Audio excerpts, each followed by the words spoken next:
Здравствуйте! Вы смотрите Авторивьеру. Сегодня гость нашего выпуска – начальник управления госавтоинспекции Абхазии Трапщ Валентин Львович. Здравствуйте! Добрый день! Мы сегодня постараемся поговорить на главные, интересующие всех водителей темы. Постараемся очертить наиболее важные темы. Я думаю, охватим в течение передачи. Начнем с того, как вы подготовились, ваше ведомство, к летнему курортному сезону. Подготовка к курортному сезону Министерством внутренних дел, в частности Государственной автомобильной инспекции, была проведена немного заблаговременно. Так мы на базе Сухумской школы милиции провели двухмесячные курсы со всеми сотрудниками Государственной автомобильной инспекции в направлении правила поведения, этикета и обращения граждан. Курортный сезон, очень много граждан приезжает в нашу страну для того, чтобы отдохнуть, а не потратить нервы.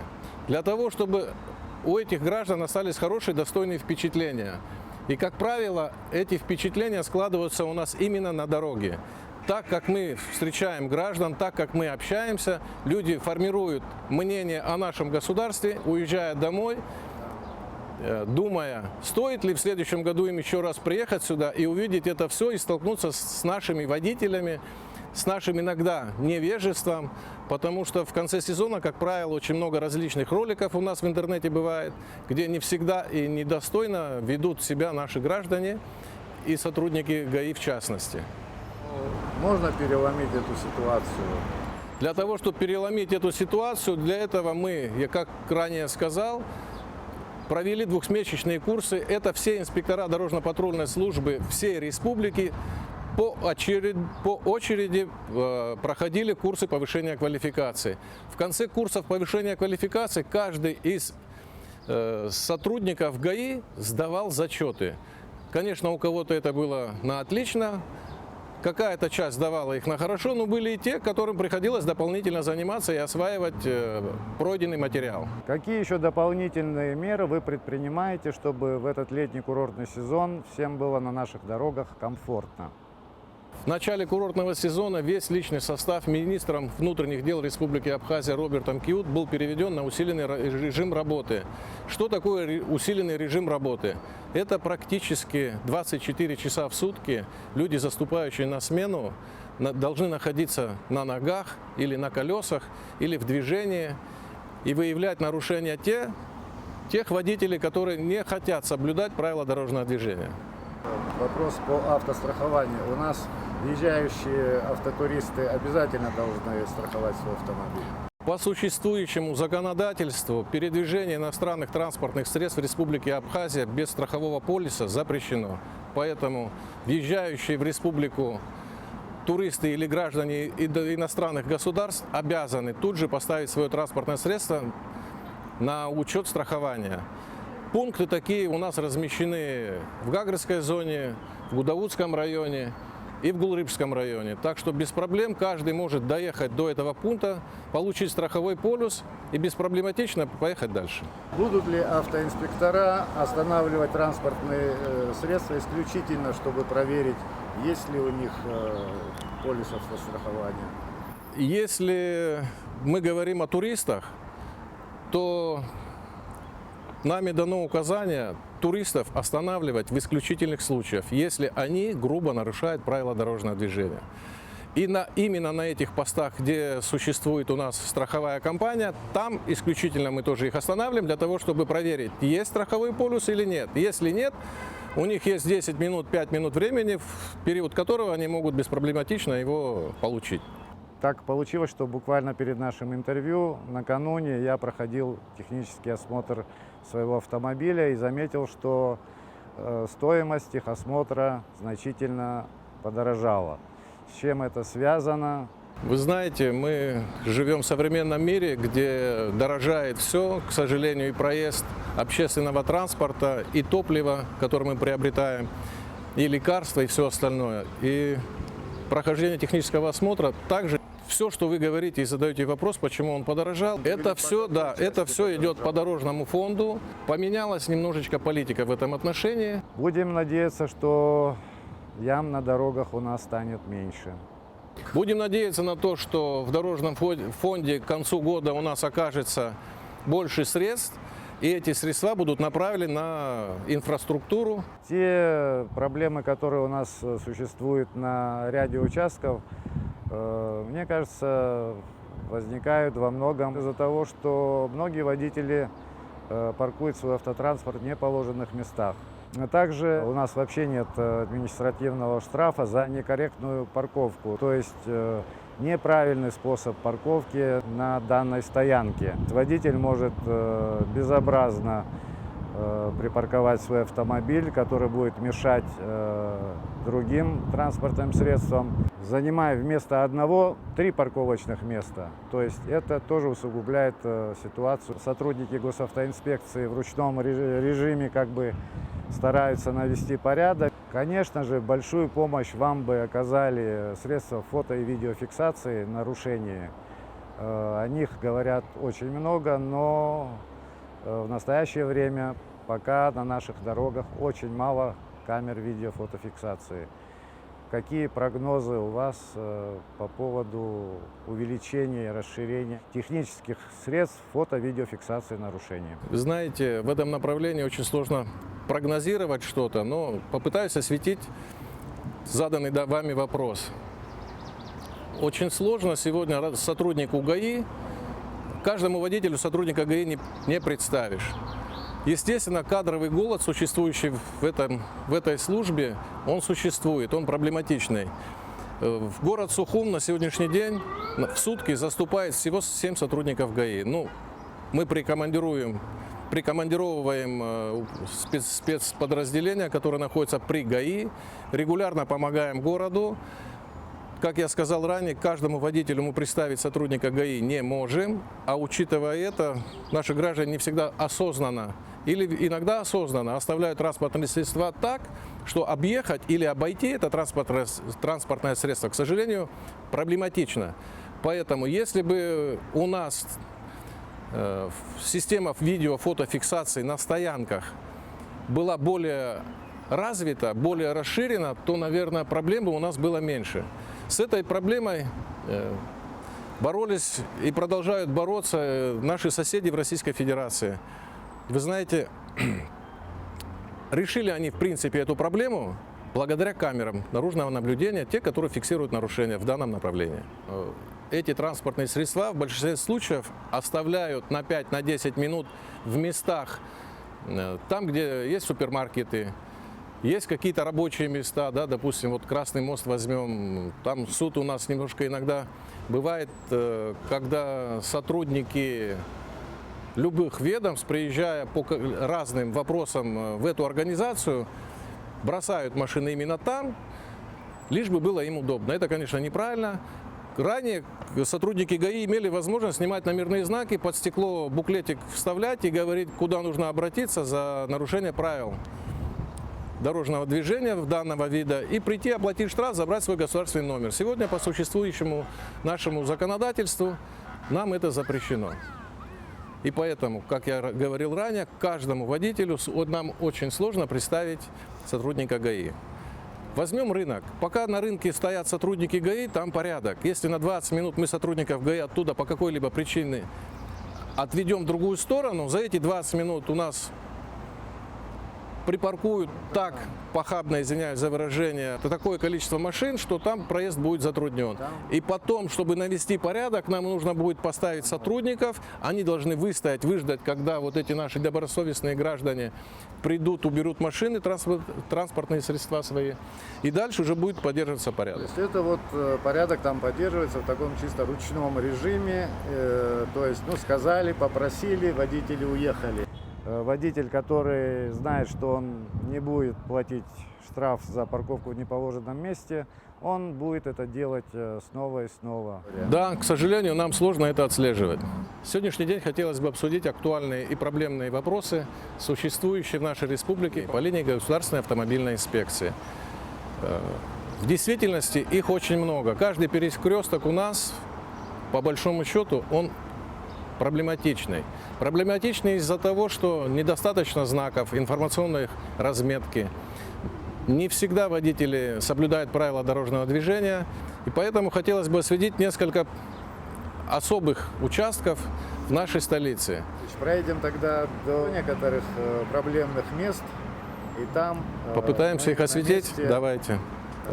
посмотрим на ситуацию.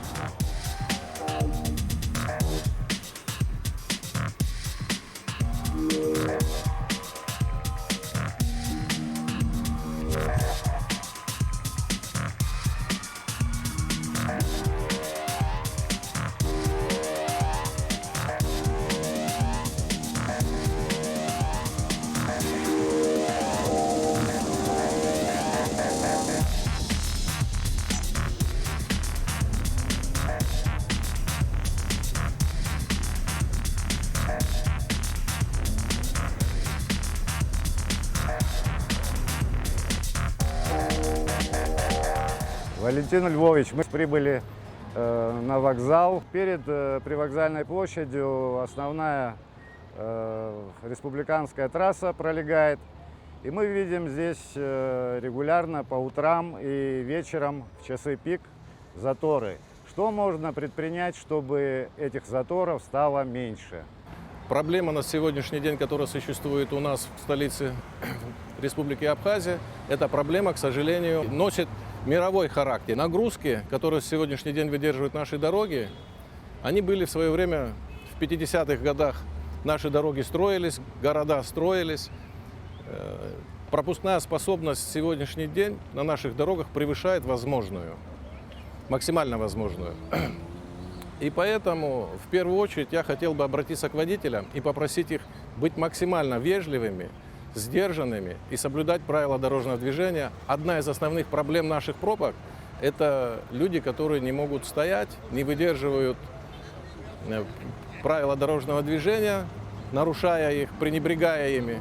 Поэтому кому-то приходится простоять дольше, кому-то кто-то залазит, извиняюсь, вперед, не пропуская транспорт. Если мы будем взаимовежливы, я думаю, данная проблема у нас сократится. Проблема носит системный характер. И, как я ранее сказал, если наши водители начнут соблюдать правила дорожного движения, то на дорогах всем станет проще, легче и в конечном итоге быстрее будет проходить транспорт. Также хотелось бы отметить, что наносимая на дорожное покрытие разметка в течение 2-3 месяцев изнашивается и становится не видно, и водители ездят на данных участках хаотично, что, естественно, отражается на пропускную способность данного участка. Вот что мы наблюдаем сейчас, все вот автомобили едут, вот в 5 рядов стали, смотрите, на выезд. Все сложно, да.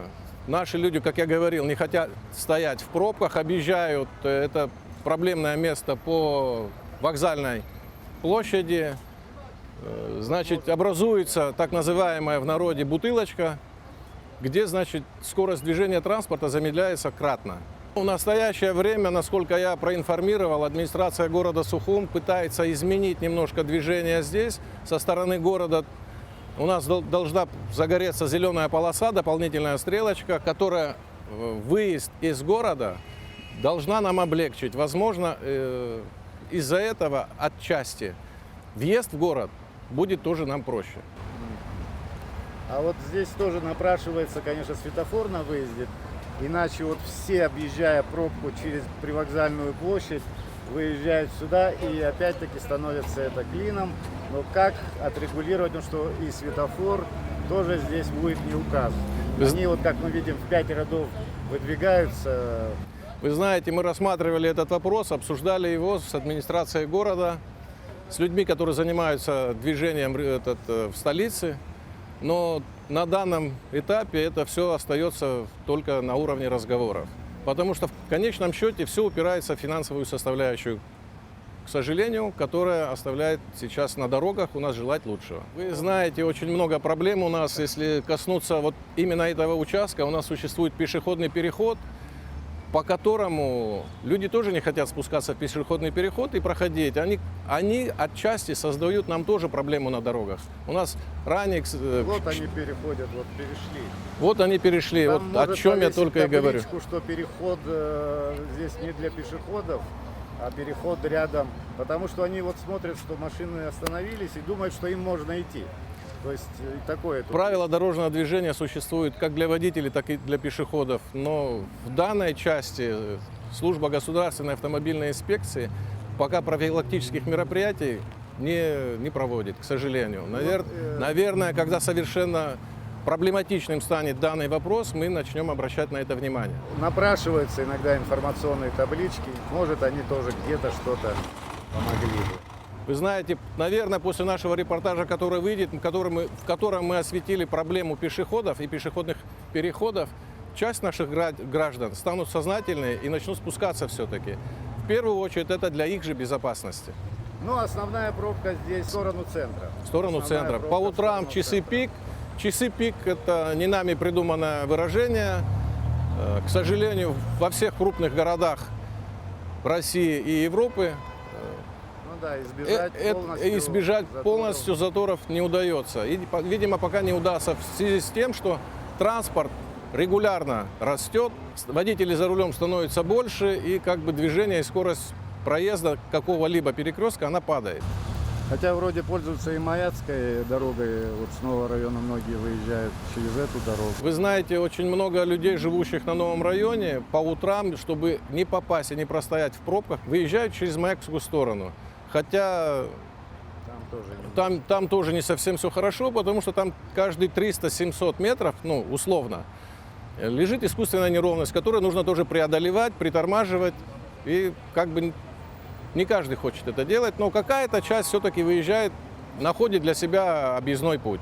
Мы, водители, будем надеяться, что вы будете держать в поле внимания, в том числе и этот перекресток перед вокзальной площадью. В дальнейшем, может быть, еще какие-то меры будут предприниматься. Ну, в дальнейшем мы сейчас рассматриваем по республиканской дороге, мы разработали социальную рекламу, которую должны повесить на баннеры, существующие, стоящие вдоль нашей республиканской трассы. Это участок дороги тоже кусок республиканской трассы. Мы будем изыскивать возможность для того, чтобы приобретать эти баннеры, которые будут нести социальный характер, в котором будут они говорить о том, как нужно себя вести. В конечном итоге сейчас у нас школы, грубо говоря, перешли уже практически... Школы у нас закончились, занятия закончились. С начала учебного года мы рассматриваем, в планах у нас есть, мы должны ходить по школам, объяснять начальным классам, детишкам нашим о поведении на дорогах, как нужно себя вести, как нужно переходить на светофор, как нужно переходить вообще дорогу. Ну, будем над этим работать. Они периодически проводятся, особенно в начале учебного года, потому что детишки, кто-то уехал в деревню, забывают о том, что нужно сконцентрироваться при переходе дорог. И для того, чтобы избежать травматизма детского, мы будем работать в этом направлении.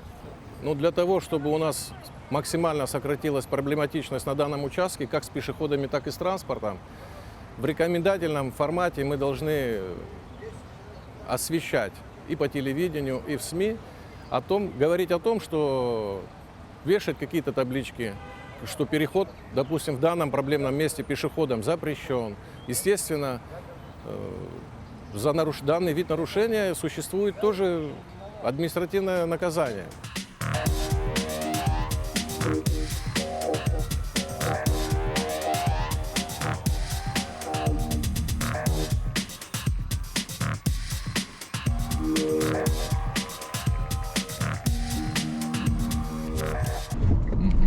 Пропускает один. Вот вежливость на дорогах. Да, взаимовежливость на дорогах, она выручает, потому что иногда главная дорога, транспортный поток идет непрерывный, а человеку выехать со второстепенной проблематично, надо уступить. Поэтому мы должны быть взаимовежливы друг к другу. А учитывая то, что мы все водители в данном случае, то нужно как бы представить себя на месте того автомобиля, которому проблематично выехать с парковки или на Мы все оказываемся же и в том положении, и в этом. Вот новая заправка Азида и поворот налево, да, вот выезд на Азид. Хотя вот здесь бы, мне кажется, лучше был бы. Здесь рассматривался немножко другой вариант, который, видимо, Да, который на бумаге он остался. Вот я вам рассказывал про автомобиль, который стоит. Вот эта вся территория с правой стороны, она принадлежит частному лицу практически. Есть какие-то планы у этого человека на этот участок, прилегающий к дороге. И дальше у нас, наверное, тоже будут какие-то проблемы, но в нашей жизни случается так, что мы проблемы свои решаем или общие проблемы решаем по мере их поступления. Вот к повороту на улицу Адыгейская, бывшая Дизария, который тоже иногда создает затор при повороте налево. Теперь прибавился еще выезд на заправку. На заправку, да. Ну, что делать? Но в идеале бы они, вот если бы разворачивались через этот светофор, они быстрее бы попали куда им надо. На данном участке работы выполнены дорожные не все, не во всем формате. Там очень много интересных планов, которые, я думаю, что в ближайшее время мы увидим, включая разметку, немножечко отбойники. И будем надеяться, что там будет порядок. Перекрестки здесь запретили поворот налево и с той стороны, и с этой. Но все равно иногда некоторые становятся, тоже хвост собирают за собой. Да, это все, как говорится, проблемы большого города. Хотим мы этого или не хотим, в ближайшие месяцы поток транспортных средств, въезжающих в республику, увеличится кратно. Проблемы с пробками и с проездом перекрестков, пропускание пешеходов, они только возрастут. Да, и поэтому для того, чтобы выехать, допустим, с нового района в город на работу, чтобы не опоздать, нужно выйти на 15 минут раньше. По большому счету для нашего города часовых пробок как... Ну, у нас заторы как таковых прям пробок, чтобы стоять намертво, таких в исключительных случаях, когда где-то проводятся какие-то работы, если упал столб или там еще что-то, или, не дай бог, случилось дорожно-транспортное происшествие, тогда, конечно, понятно, что у нас вырастают пробки. А в основном, ну, город даже в часы пик можно за 30 минут, я думаю, проехать от начала до конца. Ну, вот такой перекресток, как на Леона, где вторая школа. Вот, например, в России сегодня нету, что при повороте направо ты уступаешь пешеходу, потому что там светофоры работают так, что всех останавливают, все машины встают, проходит пешеход. То есть это и сокращает время. Это и сокращает время, да. Может быть, нам тоже так сделать, чтобы вот все автомобили встали, все пешеходы во все направления. Когда-то, когда устанавливался светофор у второй школы, там был один из режимов, он сейчас тоже работает, кстати. Режим для того, чтобы пешеходы могли перейти там с одной улицы на другую и еще раз перейти. И перпендикулярно. И еще раз перейти. В этом режиме все транспортные средства со всех сторон, они стоят. Там образуется зеленая волна для пешехода. Как бы она актуальна у нас в курортный в летний период. Зимой как бы она не актуальна, но отключить, переключить ее, видимо, не получается. И поэтому она у нас работает круглый год. Сейчас тоже начнется перерыв. Да, и начнется опять будет много машин. Вот повсеместно припаркованные автомобили, запрещенное место, незапрещенное. Иногда проезжают ваши, прогоняют тех, ну, кого-то нету, они все равно остаются. Не будут они здесь загорать целый день, ждать этого водителя. Налицо необходимость этих технических средств, фото-видеофиксации, иначе город уже вот просто вот нет места нигде свободного. Справа, слева. Я, наверное, рассказывал как-то очень давно нас откомандировали в Москву на курсы повышения квалификации. Есть в Подмосковье город Зерноград, в котором стоит центр фото- и видеофиксации. Мне было очень интересно посмотреть, как он работает. Естественно, привели меня туда, показали, рассказали. Так называемые письма счастья по всей области расходились оттуда. Я в первый раз в своей жизни увидел принтер такого размера, пачка бумаги в 1000 штук формата А4 разошлась, наверное, и уже лежала в конверте с адресом и с видом нарушения в секунд 5. Потом, я не помню, какая сумма была потрачена на это все мероприятие, но для меня тогда показалась она колоссальной. И самое интересное, что все это окупилось в 3 месяца. Ну да, там же количество Да, большое. Может, мы пару улиц еще объедем, просто вот посмотрим вот Давайте. положение с парковкой. давайте попробуем. Ну вот здесь тоже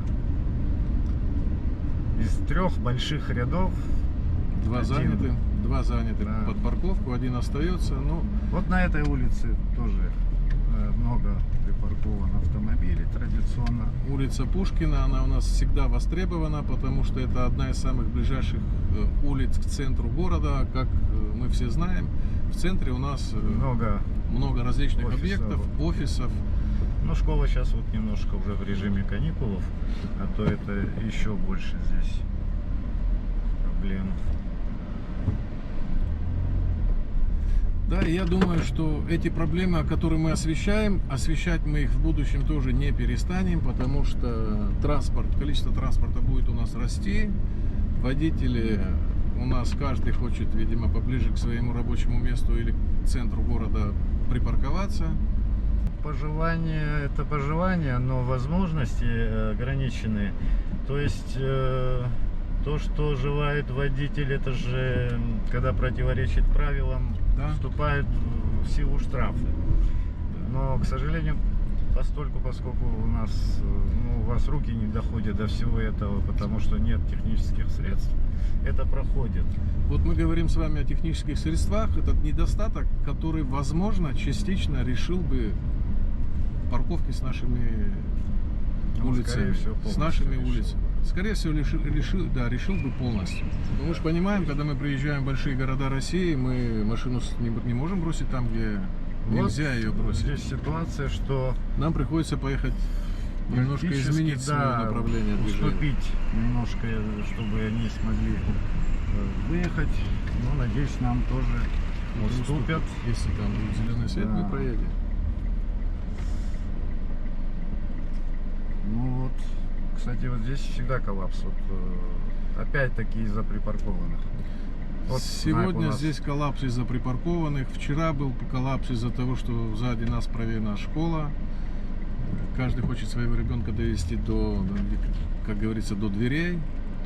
Но мы должны все-таки Я по своему сделать. опыту знаю вот в Москве, вот когда вы платите штраф, вы не будете этого делать. правильно. 1-2 раза заплатите, не будете. Если у нас не будет звена в виде сотрудника милиции, а будет камера, камеры не объяснишь, что там едет начальник ГАИ или министр внутренних дел, или еще какое-то лицо. Вот у нас сейчас, вот, в принципе, глухая вот пробка. А встречные даже не могут проехать, потому что там все забито. Сюда припарковались, там вот один пытается выехать, но не получается. Еще встают так на метр от обочины. Да, По заказу сегодня.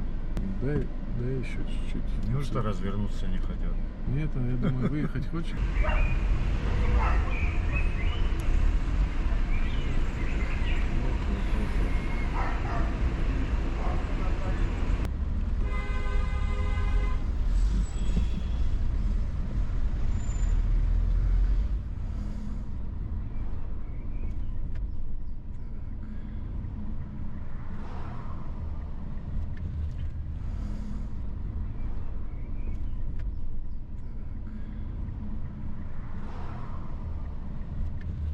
Я на сегодняшний день приоритетом сделал бы первоочередным, это наши пешеходные переходы, нужно обозначить их и делать это регулярно.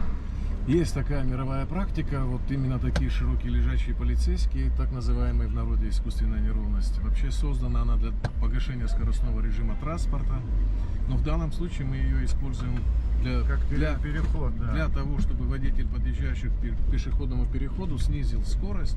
И эта же искусственная неровность, она является пешеходным переходом. У водителя срабатывает рефлекс, что это препятствие, как его проехать, но не как пропустить пешеход. Правильно. Но Но поэтому должны стоять информационные знаки. поэтому именно эта искусственная неровность, на ней должна нанесена разметка яркого цвета. В данном случае эта искусственная неровность, она немножко не выдержана по высоте, там немножко больше заложили высоты, чем положено по ГОСТу.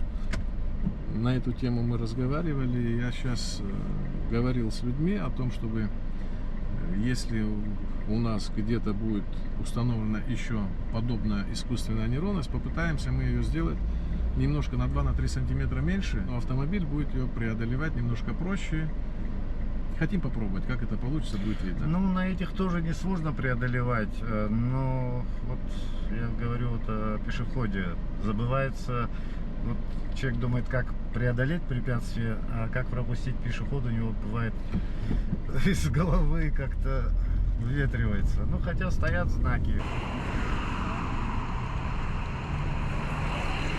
Вот здесь рядность не соблюдается. Рядность не соблюдается, потому что не видна Вот в разметка. Германии хорошо разметку делают. Да. Во все направления. То есть ты откуда едешь, видишь, куда ряд идет. Там несут ответственность за эту разметку службы, которые ее наносят. Так. Бывал тоже в Германии, видел, как И это ты все понимаешь, делается. по которой тебе ехать. Информационные таблички, они ведут вас, они помогают вам, а у нас мы должны их увидеть. Иногда из-за того, что вырос кустарник, из-за того, что подул ветер, знак повернулся. Ну вот сейчас же мы будем проезжать по улице Акертава, где много торговых магазинов, торговый центр. Ну, как и везде, там тоже недостаточно парковочных мест. Но вот бывает, ваши сотрудники стоят либо до, Либо после. либо после. Но вот Потому что если они станут именно там, то из-за того, что они там стоят, там проблем будет больше. даже когда они раньше стоят, позавчера пробка началась с детской поликлиники от Лакоба. Они вот выше стояли, за Красным мостом стояли. То есть, ну, вроде какие-то остановочки, но они играют роль. И Да. это они в 6 часов вечера. Вот. И я думаю, что тут пробка, что пробка. Подъезжаю, уже там стоят. Ну, естественно, всем хочется по троллейбусной, встречной Да, поехать. естественно, пытаемся лавировать, пытаемся помогать, облегчать водителям проезжать проблемные места. Вот Но мы щас- регулировщиков нет Да, как таковых. как да, таковых нет, но я же говорю, что у нас существует школа милиции, при которой преподавалась правильность поведения сотрудника и жестикуляции на дороге. Вот этот поворот тоже, эти бугры. Ну здесь же все ездят. Да, Вот да. четко два расчертить ряда. Но вот сегодня на круговом почти не стоят. Из-за вот этих вот неровностей, которые вы сейчас указали на этом повороте, да, водителю приходится снижать скорость, преодолевать этот участок Там с не так непростой с поворот. большим временем, да, Да. поворот непростой, из 3 полос он в 1,5, грубо говоря, в 2, Ну, в 2 можно переходит. две нарисовать, Да, как-то можно четко нарисовать 2. Ну, здесь у нас полоса встречная, это полоса для транспортных средств общего пользования. Чтобы вы понимали, в администрации города рассматривается вопрос, эту полосу троллейбус, она у нас является троллейбусной, она как бы является у нас встречной полосой, по которой проезд транспортных средств запрещен. Вот висит знак.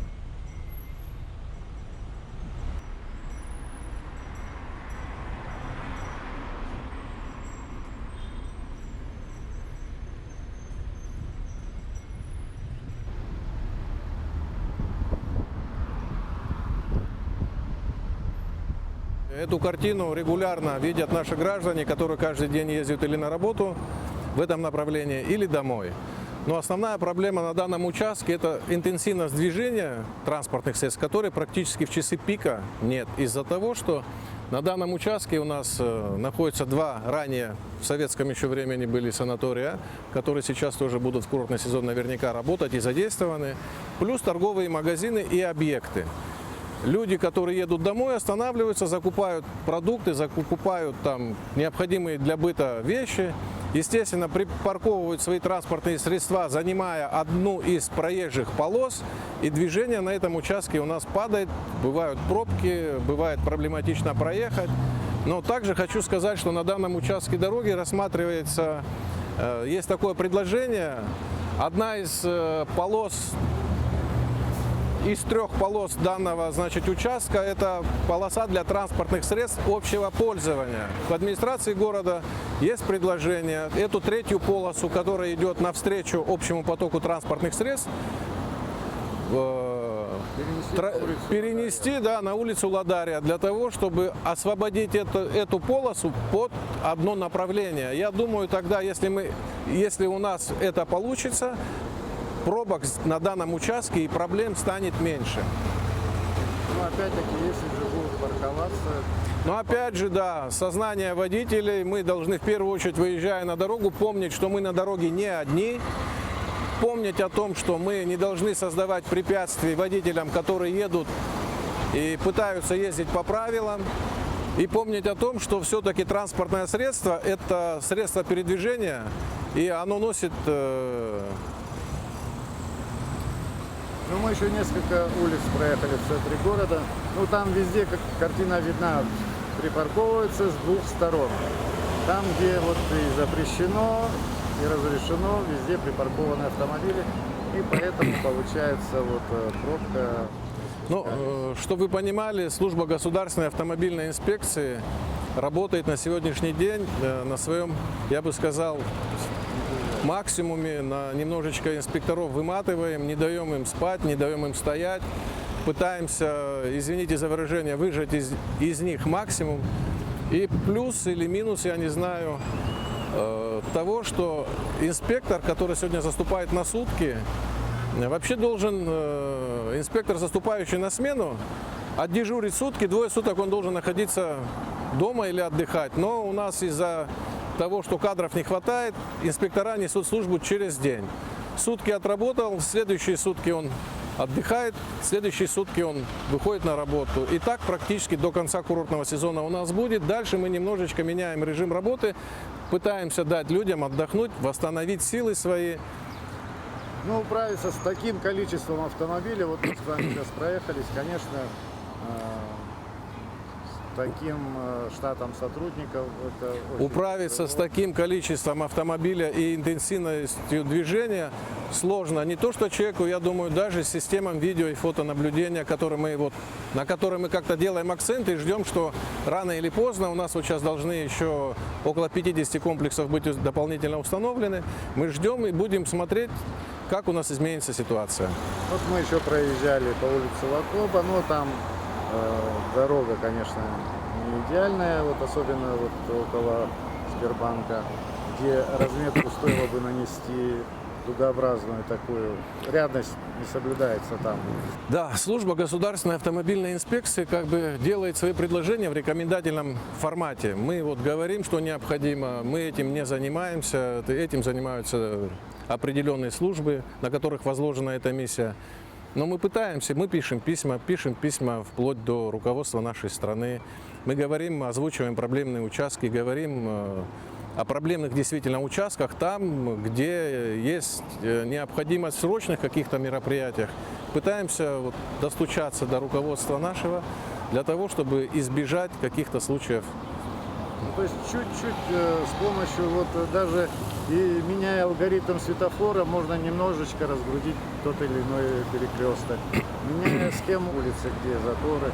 Ну, то есть где-то вот даже по мелочи коррекция какая-то, она все равно какой-то эффект дает. Дает, конечно, коррекция какой-то эффект. Вот на Белом мосту вы откорректировали движение полос. Белый мост, откорректировали движение, сложно было принять решение по этому участку, но все-таки мы приняли, и на сегодняшний день я считаю, что мы приняли в правильную сторону. В сегодняшний день у нас движение там практически… Это тоже участок республиканской Да, это участок трассы, республиканской трассы, да. И вот Да. За спиной у вас Да. улица Киртава. То есть их надо как-то разгружать по возможности. Но опять же, часы пик никто не отменял, они существуют во всем мире. И поэтому нужно быть, еще раз обращаясь к водителям и к пешеходам, хотелось бы напомнить о том, что правила дорожного движения все-таки лучше соблюдать. Безопаснее для всех, и для пешеходов, и для водителей. И вообще Мы, Вот, на Красном мосту как бы у вас такой импровизированный пост всегда традиционно. ну да, Но да. там вас уже потеснили. Да, теснят нас везде, где это Здание получается. напротив Верховного суда, я так понимаю. Да, задание Верховного суда. Порой перекрывают поворот, который от Лакоба ведет вверх. Да, стараемся. Каковое движение перекрывают? Стараемся работать в этом направлении, даже когда наши сотрудники там стоят. Им бывает немножко сложно с кем-то спорить по различным причинам, но существует правило, поэтому, говорю, обращаюсь ко всем водителям. И без, как говорится, разницы ранга и должности человека. Вы объяснили положение дел и летний курортный сезон, что нас ждет. Будем надеяться на лучшее. Будем надеяться. Желаем вам успеха в вашей работе. Это очень сложная работа. Вам и вашим инспекторам, сотрудникам, всем, чтобы этим летом наши гости уезжали с хорошими эмоциями И настроением. и настроением. Желаю вам удачи. Спасибо большое за то, что попытались осветить. Я думаю, у нас это получилось. Проблемные участки нашего города, все-таки это столица, это красивый, достойный город, и люди здесь должны жить хорошие, достойные, красивые, а самое главное, соблюдающие правила дорожного движения. На этом наш выпуск завершен. Всем желаем счастливого пути.